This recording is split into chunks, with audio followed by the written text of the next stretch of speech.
Hello, I'm Nadia, and welcome to the Hidden History of World War II. In this video, I'm going to tell you about an incredible escape from Stalin's Gulag. This is the story of my uncle Józef, who was deported from East Poland in April 1940, along with his brothers Mikas and Ludwik.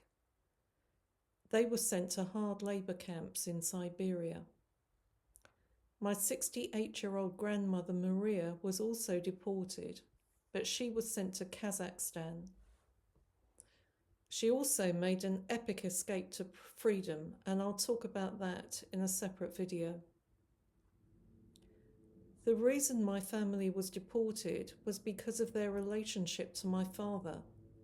He was an officer in the Polish army and defended his country from invasion by Hitler and Stalin in 1939. My family was among 1.7 million Poles who were deported to Siberia. Stalin's labor camps were located in the most desolate outposts of Siberia, a vast area covering 5 million square miles, which was mostly uninhabited. So even if a prisoner managed to get past the perimeter fences, the watchtowers and the dog patrols, there was literally nowhere for them to go. Most likely they would die of starvation, freeze to death, or be killed by bears or wolves. So how exactly did Józef manage to escape and live to tell the tale?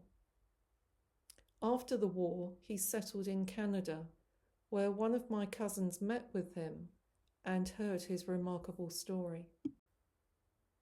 This is a photo of my uncle Józef, who was just 17 years old at the time of their deportation. His brother Mikas was 33 and Ludwik was 44. When they boarded the deportation trains, Józef and Ludwik were separated from Mikas.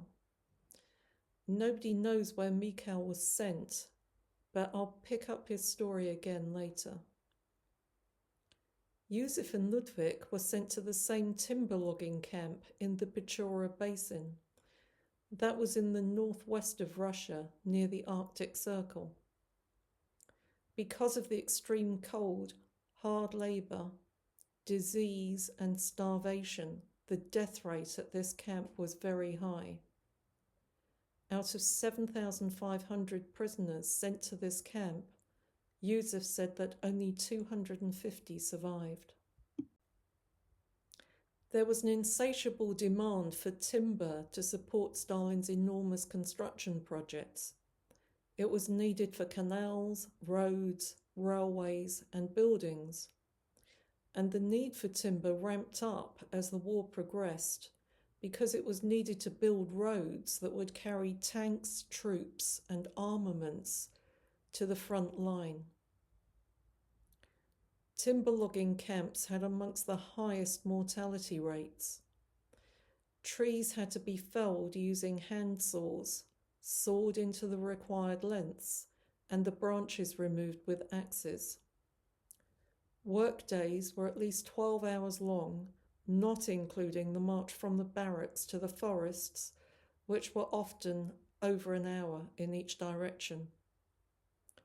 Armed guards supervised the prisoners to ensure that quotas were met and there was no slacking off. It was while they were working in the forests that Ludwik was killed by a bear. Siberian brown bears, which are related to North American grizzly bears, can be enormous and ferocious. No doubt the attack on Ludwik must have been an horrific way to die. Presumably Józef would have heard his screams, and he may even have witnessed this attack. These days there's nothing left to see of most of the Gulag camps. Built of wood, they have gradually disintegrated and disappeared. But some high-security prisons were built on the site of former gulags, and they are still in use. The photographer Advayev took a series of pictures of a prison in 2010, and I think they give a good insight into Józef's situation in 1941. This is a timber logging camp in the Arctic Circle, like the camp he was sent to. Around it you can see 3 sets of perimeter fences. Guards will shoot prisoners found outside the first fence, just as they did in the Gulag. Security at Józef's camp inevitably meant that there were a large number of locks. This was how Józef was able to make himself useful to the guards, because he had trained as a locksmith. It wasn't just about survival in order to get rewarded with better rations or lighter work duties. All the time he was out repairing the locks at the camp, he became better acquainted with the areas that were less visible from the guard towers and the habits of the patrol guards. On 2 occasions, Józef managed to escape the camp, but he was recaptured. The guards subjected him to brutal beatings and kickings that left a permanent mark on him. He suffered from problems with his balance for the rest of his life. He was put in an unheated punishment cell like this one, with rations reduced to bread and water. In this time, he was so desperate and hopeless that he lost his faith in God. He said that either God didn't exist or God had abandoned him. Most likely the guards had kept him alive because he was of use to them. But on his 3rd attempt, he succeeded in getting clear from the camp. After running for days, Józef collapsed in the snow, and he would have died in the forests if not for the kindness of a stranger in this inhuman place. Józef was found by a hunter and given shelter and food. In this sparsely populated region, he was most likely found by a member of the indigenous Nenets people. These are nomadic reindeer herders. At that time, Gulag officials paid a reward to the nomads if they returned escaped prisoners to their camps. But this man didn't do that. Instead, the hunter introduced Józef to other people who helped him on his journey. Now, the backdrop to Józef's story of escape is that the Polish government had been working to secure the release of Polish prisoners from the Gulag to form an army against Hitler. And I've described how that came about in a separate video. These Polish prisoners travelled vast distances across Siberia to reach the army recruitment centres, which were located here in West Russia. Józef's timber logging camp was located in the Pechora Basin, which is up here, and somehow he must have got word of the formation of the army, either by reading a Russian newspaper or perhaps hearing about it on a radio broadcast. Somehow he managed to reach one of these recruitment centres where he enlisted.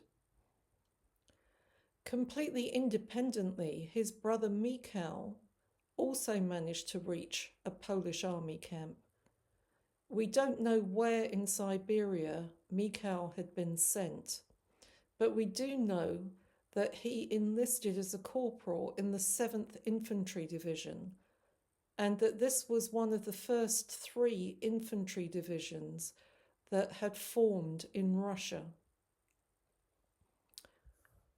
From Russia, the Polish army later relocated by train to Tashkent in Uzbekistan, where they stayed for a few months. And then after that, they were evacuated out of the Soviet Union altogether by train, travelling west to the Caspian seaport of Turkmenbashi. And there they took a ship to the port of Parlavy and travelled to Tehran, where the military bases were forming. This whole evacuation was quite an ordeal over thousands of miles, and many people died en route of starvation and disease, but both Józef and Mikas managed to survive. Sadly, Mikas did not survive long after his arrival in Iran. He died in a military hospital of kidney disease. He was only 37 years old. There is no family history of kidney disease, and so I suspect that Mikas developed this condition as a consequence of starvation in the Gulag. Józef managed to visit Mikas before he died, but he was too delirious to communicate with. Mikas was buried in a Polish military cemetery in Tehran, and we are indebted to the kindness of strangers in Iran who maintain the cemetery in immaculate condition. One day I hope to travel there to thank them in person. The graves of Poles who died during this evacuation are scattered all over the Soviet Union, and the Polish Institute of National Remembrance has recently initiated a research project called the Trail of Hope to trace the people who died in Kazakhstan and Uzbekistan. The Polish army went on to play critical roles in the war, and I'll tell you about their accomplishments in other videos. I hope you found my video interesting. Please give me a like below and subscribe to my channel so you can check out my other videos. And thank you for watching.